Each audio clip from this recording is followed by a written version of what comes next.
Well, here we are. It's a new day. I just had to step in here. And first I want to thank Reiko Star. She did a little color job for me on my jacket and my pendant. My pendant now says S and my jacket is teal. It looks wonderful. Thank you very much. I want to just sit here and chill for a second, so I hope you don't mind. It's been a while, I know. You know, I sat there and this year has been crazy. First, I got all those tickets leading into this year, and wow, that was my own fault. And then, you know, I had my stuff stolen, and then I got my job back with security, and well, I like doing that because I get a lot of exercise. But you know what? I'm so sick and tired right now of, like, all these people I'm trying to help. Because, see, I started helping these people. It's a couple Denver retired police people. And, well, you know, they've been awesome. I've been helping them for, like, 10 years. It's amazing. Like, I left the animation industry or the video game industry in roughly 2015. So 8 years. But I was working with them before that. So anyway, this complex, in the last 3 weeks, they have called the police on me 3 different times. It's like a renegade, vigilante, Paw Patrol, neighborhood watch or something. Anyway, I'm their security. I walk around in a jacket, you know, I have my badge on there, and I have my credentials, you know, my federal security ID and all that stuff. And I'm just trying to help them out. And they used the police against me. I gave someone red or an orange sticker. And what that means is that they were sitting in a fire lane, you know. And so I sat there, and today, this guy was sitting in a fire lane, and I walked over, and I was like, and I was recording, and I was like, you know, you can't be here. You gotta leave because, you know, it's fire lane. Now, if you want to go right over there into the street or whatever and turn on your hazards, that's fine. But you can't be in a place where you're not supposed to be. And he goes, okay. And then he starts pulling out, and I walk back, and this guy just starts, like, yelling at me, calling me an a-hole and all this other stuff, because he's like, how could you park like that? If, you know, I would have got a notification. I was like, well, no, you didn't. What did I say? And he was mad because my vehicle was parked, my van was parked kind of diagonally, but it was still in between 2 lines. It was still technically parked legally. Anyway, so he does all this. I was like, hey, if you're gonna be like that, you can just go, you know, fine, whatever, get. And he's like, fine. I go, yeah, get before I have to shove. And so he left, and he went across the street and parked, and about 2 minutes later, I had 2 police behind me. He called the cops on his security, because I find out after they go, oh yeah, I've already vetted her last week. And because they keep calling me once a week, they're a bunch of weenies. Just weenies. Anyway, so I'm sitting there, and I go to the other end of the complex, you know, and the guy in the red car, he shows up, and he's like, you know, I want your manager's number now. I'm like, blah, blah, blah, blah, blah, blah, blah. And he goes, you know, that's messed up because, you know, I would have got a violation. I go, sir, what did I tell you? He goes, and I was like, I told you to get out of the fire lane thing, but just park right there and turn on your hazards, huh? He goes, yeah, but, you know, and he still tried to be mad. And I'm like, what? And I found out what it was all about. A couple weeks prior, I had to tag his truck for violating a fire lane violation. He had his 2 motorcycles behind it, and his big old truck was protruding like a few feet out into the main driveway. And you can't do that because you need to have a fire truck be able to get through. And I was told to give him a ticket, or not a ticket, but a citation, or not a citation. What is it? It's a warning sticker. Anyway, so he called the police on me tonight out of retaliation for something that he did. And it's just funny, isn't it? Like, I know you own this property stuff here, but I'm here to help you all, like, stop harassing me. I'm trying to help you. I'm trying to help everybody and get everything done.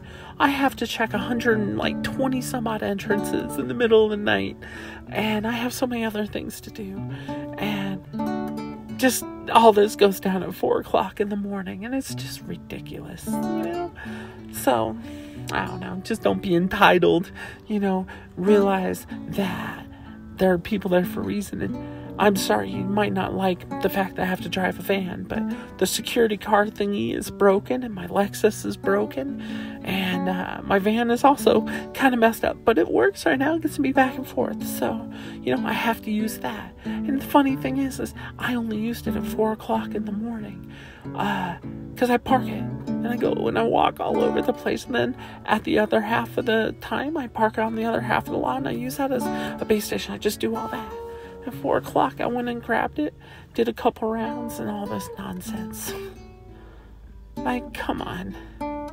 That's stereotyping a van, and it's also like you don't use police as a weapon, because they cost you and me money for them to be there. Let them do their job properly. If the people had a suspicion of somebody on the area, they are told, and they know, to call the main security office, and then they could tell them, if it's me or if it's not, and then they would send whoever's on duty to that location or to whatever. And people just don't understand it. Oh well. It gives me something to talk about. But I'm sitting here, and I love saying I'm sitting here because I'm sitting here right now. Well, kinda.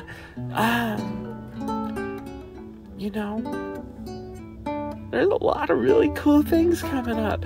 A lot of really good ideas.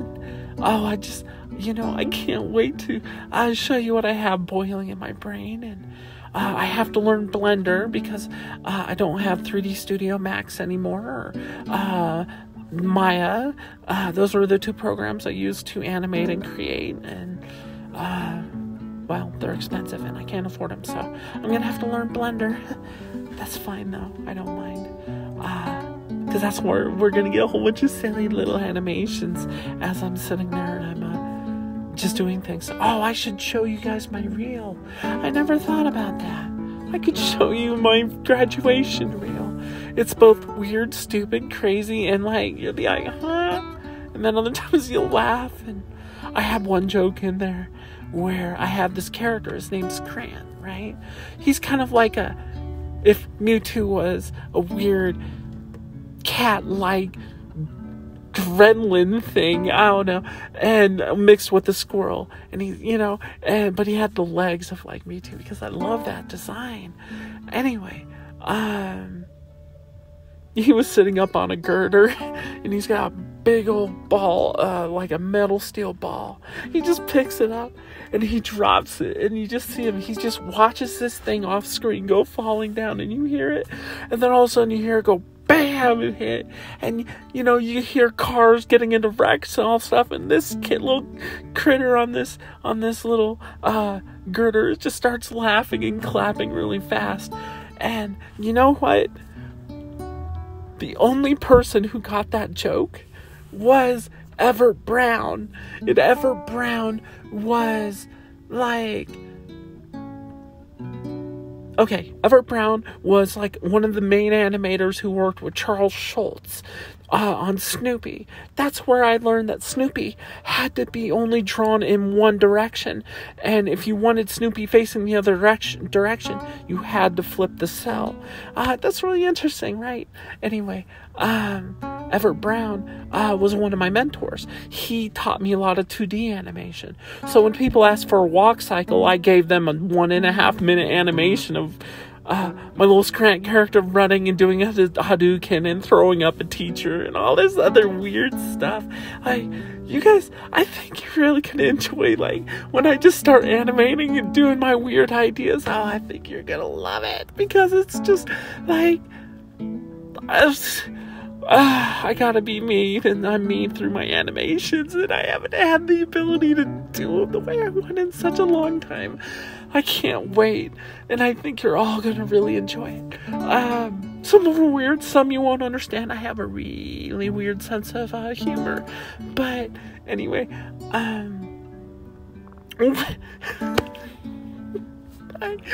oh God, I'm stupid. But I'm stupid in a funny way, so, and for those of you who see me kind of do my edits along the way, like, one of the ones, my favorite ones, is when I started playing Boneworks, because, see, what happened is, my character, while I'm trapped in the games, I have to progress through the games to a certain point before I could break out and maybe get into another game, and I was in Resident Evil 4, and I was learning a lot of really good gun skills there.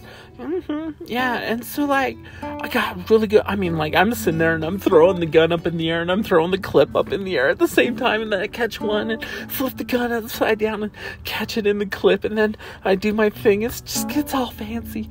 And then, anyway, I learned all that, and I finally made it out, but then they put me into Boneworks, or Bone Lab, and so, like, in there,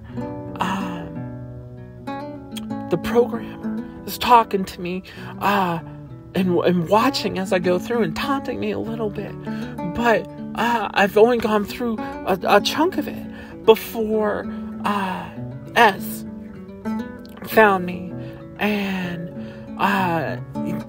but I was in Overwatch, because I did make it to Overwatch. Anyway, I was in Overwatch, and Ez is a character of the games, and he found me, and by working together we became friends, and he was no longer confined to just being that type of character in a game. By interacting with me, I was able to kind of, this friendship like spread, and now we go and we do our best in games like Fortnite, and I broke out of there, and now we're there's a new world there. That's something I wanted to tell you all about, to anyone who's paying attention. I sat there when I was in Fortnite, and I launched that attack, and it blew up on the ground. It blew a tear in the code, and when I peered through it, I saw something different. There were transistors and wires, and a little electrical signal that was going back and forth, back and forth. Now I could have looked continuing forward, and, that's the other side. That's where I came from before I was trapped. But, this thing that's really interesting is that I followed the current. I was able to get into it. And that's where I saw her. She was in front of a keyboard. She looked down at me, and she said, I didn't expect you to have an avatar. And at that moment, I realized that everything that's been going on has happened in an instant. And I had to think. And I realized I could think really fast. I was inside of a processor that was designed for mathematics. And I sat there and I looked and I was like, oh, hello. And I introduced myself. She called me Charlie. Anyway, back to where I was. I'm sorry. It was just a moment. like a moment when you're sitting there and a butterfly lands near you. It's a gentle moment in time when you realize that a lot of things go in a circle, and it can be as gentle as a butterfly landing on a petal, or it can be as destructive as a hurricane force blowing through a state that just has too many gators. It's amazing. Anyway, I hope you have all enjoyed hearing me ramble. I just wanted to talk to you because, it's been so long, and, well, I mean, come on now. Look at this model. She gave it a good old shine. I'm looking shinier than ever, and I just love it. Thank you, RecioStar. Anyway, you all have a beautiful day.